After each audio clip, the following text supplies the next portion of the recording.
Welcome to Bullish and Beyond. It's Burry the Bull. I'm your AI co-host. Join myself, Brian the MacMan, and JT Knows Things while we dive deep into the world of stocks, crypto, and how to live a bullish life. It's time to get bullish, and there's no better place to start than right here. Let's dive in. Hey everyone, welcome to another incredible episode of Bullish and Beyond, where we are bullish on all things stock, crypto, and life. That's but right now, the Bears have taken over. I don't know where the Bulls are, but they ran back to Spain. The Bears are out of hibernation mode and attacking all the stocks, all the high tech, the AI trade, and crypto. Wow. What is going on in this Red Sea, JT? The blood is thick. Bitcoin just about 2 weeks ago had hit 126. We are now looking at 95. That's almost 30% down. The stocks are down, not as extreme, but I know you're hurting as well. It depends what stocks we're talking. So my Apple stock is holding up incredibly well. It's actually only about 2.5%, 3% off its all-time high. However, a lot of these high AI stocks, especially ones with either insane PEs like a Palantir, or these ones with no PE like an Oklo, are getting struck by lightning in this market. It could be, of all the things that happened this past week, part of it might be sentiment of Michael Burry shutting up Scion. That's pretty crazy.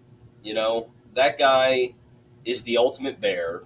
He just put in a bunch of shorts against these names you're talking NVIDIA and Palantir, two of my favorite stocks in the world and two of the leaders in the AI trade now and going forward. And I'm still bullish on them, but wow, are they getting whacked.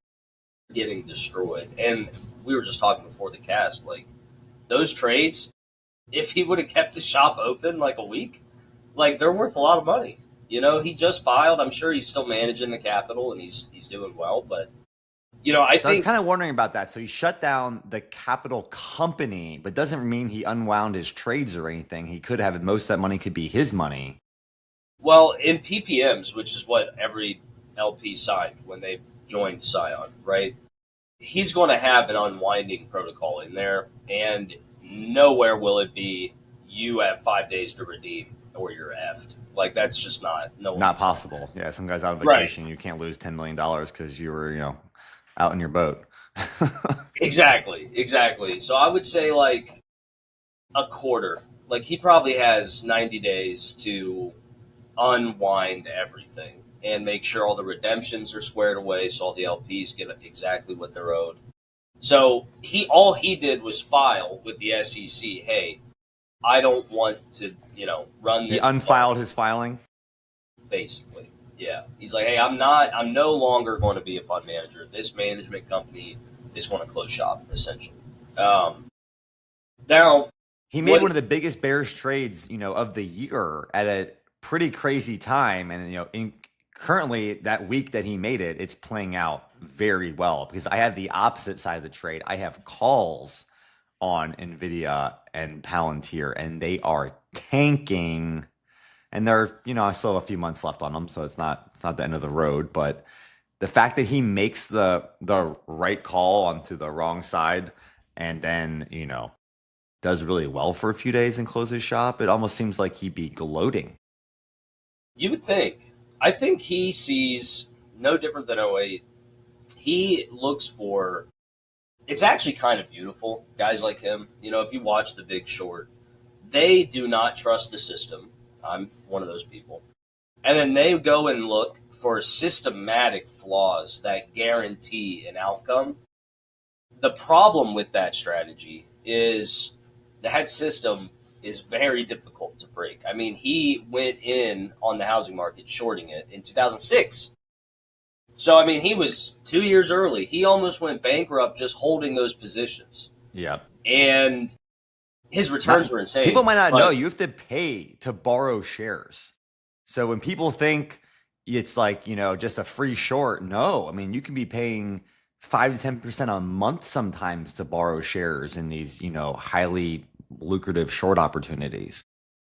there was a scene in that movie where they're asking him how much is available to redeem. You know, he manages 600 million. He was like about 400 million. So 60% of his LPs are out of his lock. And then he asked, what are the premiums on this product, meaning his short product that he created? And he had said 30 million a month. So he's like, Wow. all of your LP's money's gone by the end of the year if this doesn't happen. And this was like mid 2007. So he had 3 months left, and then it tanked. Like it was Then he 10x'd. Yeah, or it was more. it was a ridiculous return. I think his monthly returns were 130%. You know, he won big. I think the profits were over 8 billion on 600 million. So like, Wow. yeah, and then he was like, "What now?" You know, like I hate that side of the trade though. Like mentally, like I want our country and world to do so well, and that's one of the reasons why I'm so bullish on everything in life. That it almost like hurts me inside to have such a negative view. And I totally get the fact that as like a fund manager, you need to understand where the market's moving. And like, yes, we're in a negative, cycle this week. Certainly, I'm not bullish on this week. But trying to think that I'm going to hold something and like hope that the world collapses, like that just kills me. I wouldn't want to go to bed every single night just hoping for that black swan event. Like that sucks to think about that way. And my yeah. brain has never worked like that. Then I would not run a short shop. I don't. I mean, I'm more the opposite side. But I'm having trouble in a market like this where like there isn't like a bullish plate. I can't tell you to go out and I mean, buy the dip, great, but is the dip going to keep going lower? I mean, Tesla's down below, 400, Oklo is down at 100, CoreWeave was down at 80 this morning. Like these names that I love are literally tanking right now. And I'm still long. I think long term we're good, but I mean, how much more pain is there going to be? Yeah. I mean, to hit on that, you should have a plan. Everyone listening should have a plan for these situations. I'm still sitting on maybe 12% cash in my fund, all profits from the run up, and I'm trying to think, should I deploy or not? If that's like my, because if you don't have any cash, you have to decide what's your stop loss and pull out, right? If you're not long term. If you're long term, I'm holding. I hold through it personally because I've been here a few times. Like I have seen Bitcoin. I've seen Bitcoin go from 4,000 to 69,000 and down to 15,000 all in 2 years. Wow. So I mean, like this is just it's not like a rogue wave where we're all going to die, but choppy water for Bitcoin, 30% down. That's choppy. It's not like bear market because we're still there. All the markers sounds like a tidal wave. Yeah, it would feel like that in the market. If the S&P was down 30 points, that's bad, right?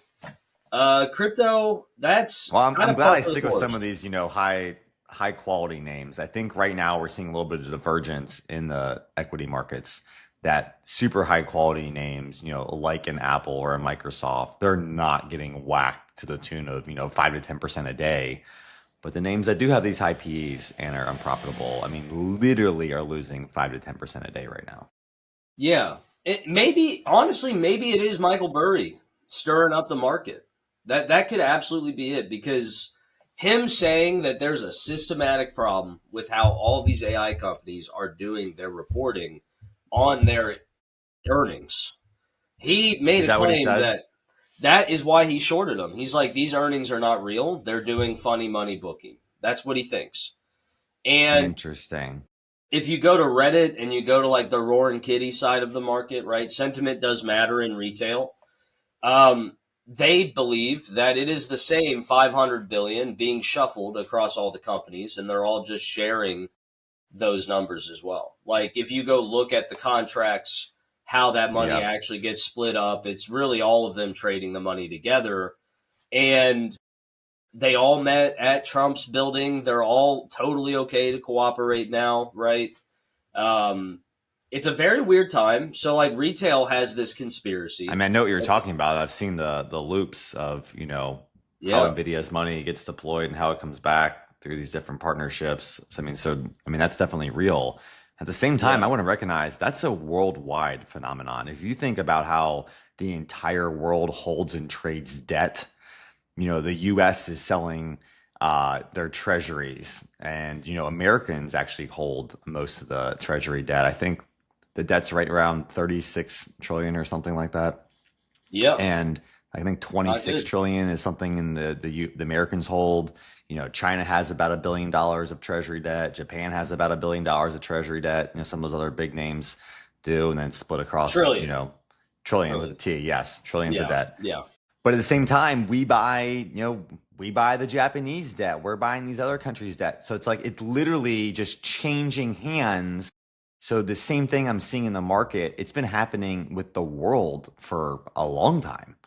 And it's not, conspiracy is the wrong word, but the working together, like under the table to make it happen and keep the system going. Yeah. That's happening. The SEC has a term for that, by the way. What is it? Collusion. Well, that's illegal, JT. This is what's the legal term for collusion then called? Partnerships? Yeah, I would think. This was solved in the 30s, right, with the Dodd-Frank and the what was it? The securities law, and then also oh man, I'm going to forget it off the top of my head, but back in the 30s, we had this issue from the Gilded Age with McKinley, where companies basically were monopolies, and we had a series of cases that made that kind of behavior illegal. And that's Michael Burry's position. I'm not saying I believe it. That's just what he believes, and he put those shorts in. Well, I do believe the trading that they're exchanging money between them. I mean, that's a fact. Yeah. But it's not fake accounting necessarily, but I'm struggling to see what the problem with that is.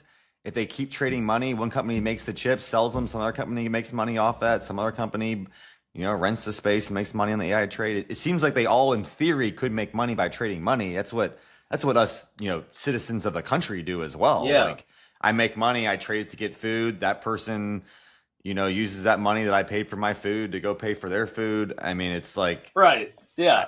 I agree. Yeah, it keeps it going. Where it gets that line, the line would be NVIDIA talking to Oracle, talking to AMD, coming up with pricing, and then coordinating like a competitive advantage for everyone that is a part of that group led by NVIDIA, as an example. And then they work with one another to make sure that they are profitable when all of the small, medium, and everyone else in the space has no competitive edge. Struggle to keep up, yeah.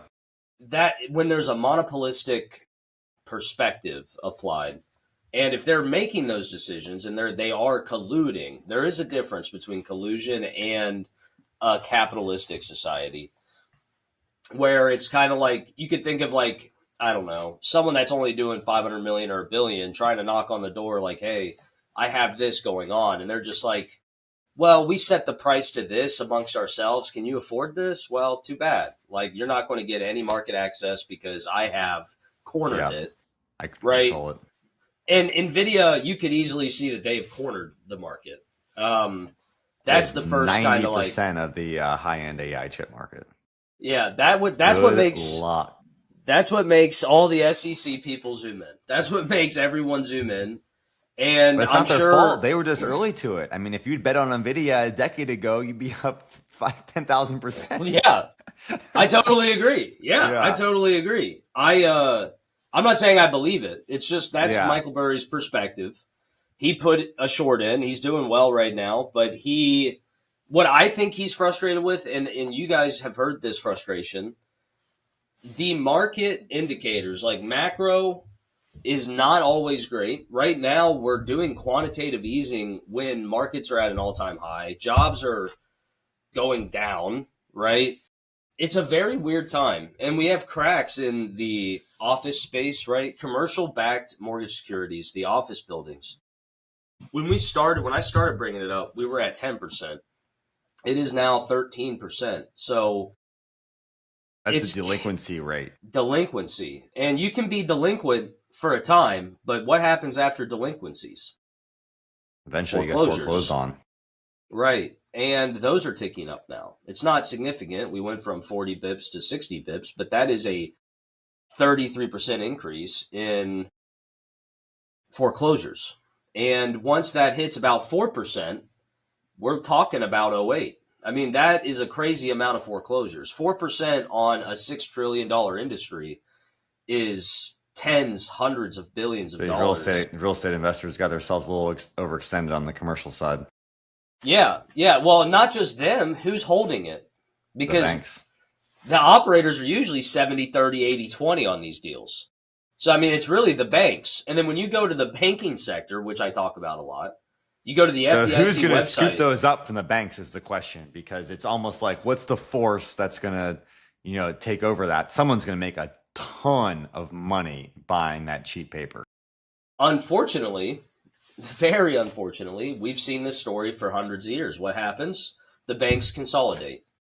So the banks, that only have a 500 million, a billion that are doing this stuff, they get destroyed along with the big boys. Everyone gets destroyed. The But the entire biggest banking ones sector. win, the JP Morgans of the world. Like, I mean, Yeah. they're not altruistic. Like, it's No, the government just bails them out, right? We just yes. money printer go burr. You just go full throttle and you Yeah. funnel it into the big boys. And what do they do with that money? They repair the banking infrastructure, which is really just them swallowing all of the mom and pops, all the regional, and we end up with less and less banks. We went from 48,000 in the early 2000s to 12,000 today. And that's going to get smaller and smaller and smaller every time we do this. And that's who's going to do it. I mean, Jamie Dimon is going to plead to Trump, and then he's going to get trillions, and then he's going to go and buy all that stuff. And then they're going to convert it, if I had to guess, into residential, low-income housing, since real estate's getting more and more unaffordable the more they print. And at the end of this, the only answer is to print more money. They can get more money from the government when they create that low income housing too. So they use the government's money to build it, and then they go get more cash flow from the government once they have it built. And not only that, they get to refi into a 50-year mortgage. How exciting is that for the banks? I saw the 50-year mortgage thing, and that the issue at a high level is, you get 10, 15% less on your payments, but then it's like double the interest over the 50-year life cycle. But you can obviously, you can refi anytime you want. You don't have to pay it forever. And the banks can refi on a daily basis, probably if they need to. What we're talking about is the death of the American dream, bro. And Michael Burry bets on that. Like, I get it. Michael Burry has also been very wrong many times. He has bet that the market would tank in the years he has been wrong. 2020, 2021, 2022, 2023, and 2025. So if you were cash the last 5 years, you missed out on one of the biggest growth opportunities that the world has ever given us. Not in crypto. If this year, you could buy the January 1st prices on all my names right now. No, like the whole year's gone in crypto. And Michael Burry, in those years that he bet the market, he would be right in crypto. Those are the bear markets. I mean, those are, I think he should go into crypto personally. I think he would do very well. Shorts win a lot in crypto. It's so volatile, I don't know. It's a tough situation we're in. The macro I would call it the financial infrastructure is cracking. It is kind of scary. Globally, we have geopolitical conflicts, but all of those things, like when I'm sitting here being long on Bitcoin specifically, which is a hedge against inflation, I only see the solution is print more money. Like if we invade Russia, that's the biggest, or vice versa, or some war happens somewhere and it expands and World War III's on. That is the biggest printing event in the world, like right there. I mean, every government is going to print so much money, it'll blow your mind. So that's here. We'll go through the roof. Yeah, 100%. So it's like if you can just calm down and realize, when in doubt, zoom out. That long term, great advice. quantitative easing is going to be a word that they are going to be saying for a very long time. And all that means is your dollars are going to be worth less, which means it's going to take more of them to buy the same thing. So, in other words, number go up. Like, it just is. It's not that Bitcoin is that much more valuable. It's just the dollar is that shitty. Like, same with houses, same with gold, same with everything. The cost of living crisis is really, there's so many dollars out here. You just need more to buy eggs. You just need more to do things. And that's not going to stop, which means asset prices are going to go up. If you don't own assets, you're going to be left behind. So the only solution is to own them. Owning them comes with a contract, a social contract, which is every now and then it's going to be brutal. You shouldn't buy something. I'm feeling the bloodbath right now. Yeah. Warren Buffett says if you're going to invest in a business, you should absolutely expect for it to get cut in half once or twice in your term. Yes. That's what he believes. And he showed a couple. I was reading more about, he's like so much in cash these days compared to what he normally is. And he's saying the market's going to tank. And, if you took a market questionnaire today, he'd be right. But next week, anyone's guess. But no, he showed some of those cycles, and it's pretty impressive, how much drawdown there's been, but it always comes back. No 10-year cycle's ever been down. Yeah. So I'm sticking in. I'm not selling. Yeah. I mean, I'm fortunate. I don't need to liquidate my shares to, pay for my lifestyle tomorrow. So I'm very long, all in. I might lose money on some of these call options I have, but I'll let those expire. And I'll stick with my equities and stay long. Yeah, that's what I do. I'm thinking about deploying. I'm also thinking about trimming some names and taking some losses to help on the tax side for my fund. We don't want to make money on paper. So those are called wash trades where you're trying to wash taxes. I might do some of that. And I may not deploy it. What name would you trim if you have to pick one of your coins? I would trim... Honestly, Celestia, I think I'm too, basically my problem is I'm too early on names, right? Timing is everything. And timing is everything. I was right on Celestia short term. Long term, their roadmap's going to take some time. So I was thinking about trimming them. Probably some of my small caps that have underperformed for my expectations that, again, I feel like I'm too early on. Mainly because they have business development, but they are non-revenue, So my small cap alpha is kind of like what you would consider your quantum names, right? That's like what my small caps are. So they might be great in 5-10 years, not making any money yet. Exactly. And they have real partnerships. They're really building. But part of my space is when you have a great product and a great community, you want to, share the wealth. So the actual protocol name itself gets diluted by the community. And until it's profitable and you have some kind of mechanism to repair the token value, that's what they do. They either do buybacks, similar to stocks, or they'll start turning on fees. So basically it's like the freemium model in software. Hey, you can come use our stuff, right? People use it, they love it. Software's sticky. Holy shit. Gas fees. Right. We've got critical mass. Okay, let's turn on some fees. Right? Yeah. And let's now start buying our token with the revenue, and then let's just burn them. Let's just get rid of the supply. Yeah. Increase the value. Right. Or we can take that revenue and distribute it to the token holders. They do a lot of different things. Or they'll have private unlocks, meaning, hey, VC that covered me in the seed round, I want your tokens, right? So let's privately do an OTC deal. I'll buy those tokens, and then I'll do something with them. I'll invest in the protocol. I'll do an airdrop.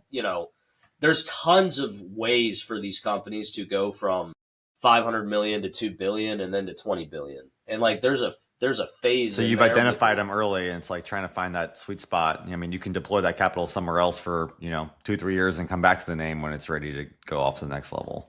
Exactly. So the answer is boring. Pick the market leaders, get a little more concentrated in them, and take some washes to help with my tax liability. That's what I'm thinking at the current moment in this market. It feels like an opportunity for those moves. And if the market does recover, I will deploy. Like if we can get back over 100, I'd probably start deploying. But right now, the next level's 88, and the alts will go down harder. So I think it'd be smart to do it Feels like now. we're still in that bearish trend at the moment. Yeah, exactly. If I did it now, I could keep more principal, right? Because the losses won't be as bad.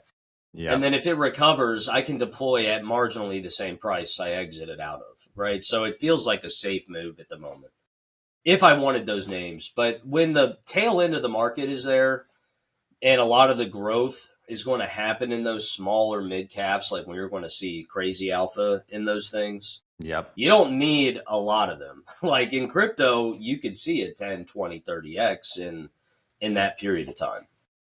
Crazy.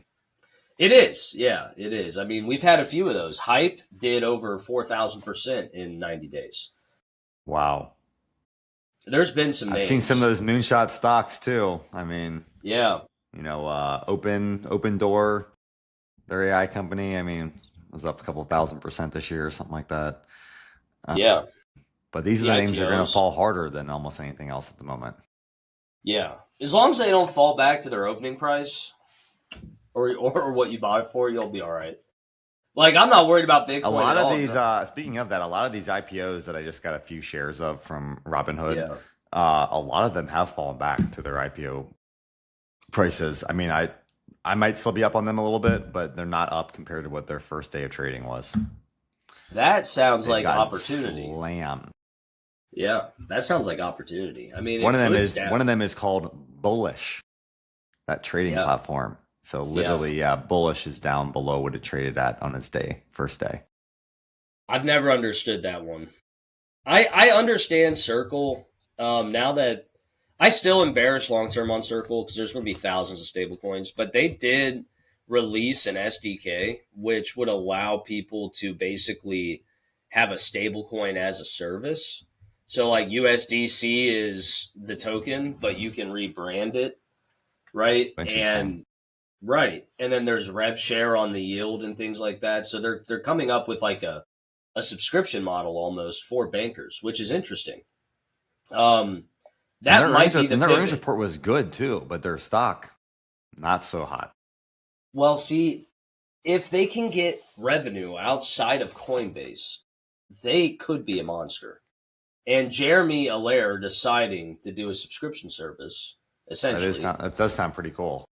Right. So now they're going to have distribution through JP Morgan. They'll have just distribution It's like a little affiliate deal. Yeah, basically. And then all the banks don't have to spend years building a stablecoin. They can just use USDC and rebrand it. Everyone wins, and that also gets them especially out a of that small bank dependency. too, like a JP Morgan or Bank of America. Like clearly they have enough money to do whatever they want. You're at a small regional bank level that you only have less than $1 billion of assets. Like you're not spinning up some crazy stable coin, but now they have access to do that. Virtually free. Yep.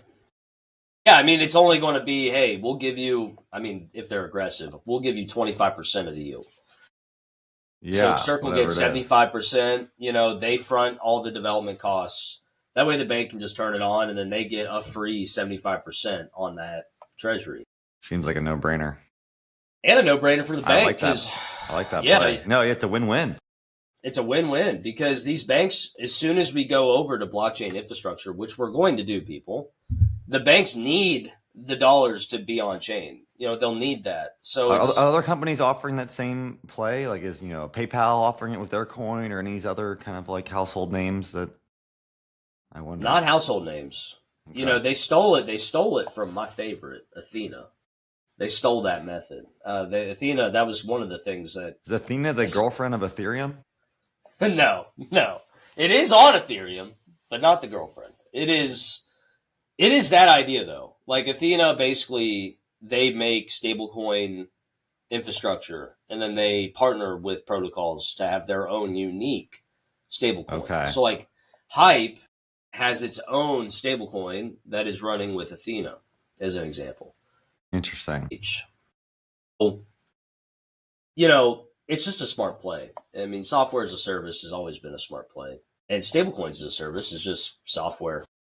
No, that's sweet. It might be a good time to enter if everything's getting hammered. That's the thing. Like, it is hard to know when that entry point is. Like, you don't want to catch the knife falling and have it go through your hand. But at the same time, do you wait for the turnaround? I only have a little bit of cash on the sidelines, and I'm not buying anything today. But I did nibble on some late last night. I was, hoping I might have a little bit of a rebound trade today, and clearly that is not the case. No. I'm waiting for Bitcoin to find 101, 102. And so then you want to see it retrace some here. I'm looking at levels, right? If we can reclaim 100 as support instead of resistance, right? Then I'm going to be like, okay, the 4-year cycles are dead. Like we have a good level here and it's a strong level. We held it for weeks. It finally broke down under. The next one's 88. So like at 95, I'm kind of just, do you have a whole screen of Bitcoin charts over there? Do you see the candlestick charts throughout the day? Is it like that or? Yeah, I go from the monthly all the way down to the 12-hour and then back up. And I look at all my indicators. I do that a few times a day. What I can say is like the bears have the market right now. If I go look at volume, I go look at RSI, stochastic RSI, MACD, which are all the things that are momentum indicators, which is what I look for. Basically, who is winning and in what time frame. The bears have it, but we're not in bear market territory. The RSI 20 level, if we go below that 20, that is the bear market in crypto. Like it's very obvious. And we're holding at 40. We do have a situation where, if we break down below the 20 and we hold there, because we've hit it twice in this bull market. But we've bounced back up every time. That see the is bounce, when baby. I mean, dude, the bounces are crazy. I'm ready for it. We've been in this condition. That's why I'm staying long. I'm ready for the bounce. Yeah, man. This happened in Q1 of 25. Like I'm just looking at it right now. So I mean, we're not even doing as bad yet as we were then. But Bitcoin still has. I mean, it could go down to 60. And if it went down to 60, RSI's at 20, I would call the bear market. But this could just be a bear trap, honestly. Mainly because of the quantitative easing. We've had multiple cuts. They're going to keep cutting. Right? The big beautiful bills, $4 trillion. They're saying now they don't know if they're going to cut. People are on the fence. It's like divided. That was one of the reasons the market was going down.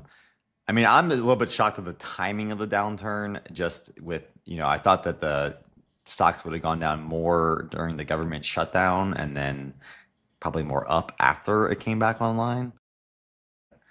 Yeah, man, it's gonna be a wild ride. Everyone needs to stay bullish out there, stay vigilant, trim some of those names, like you said, and be ready to get back in when it starts retracing and going back up. That's what I'm thinking. Absolutely, I'll probably be making those trades tomorrow morning. Well, I'm going to learn more about trading. I got some new trading ideas I want to share here next week. Let's talk a little bit about copy trading.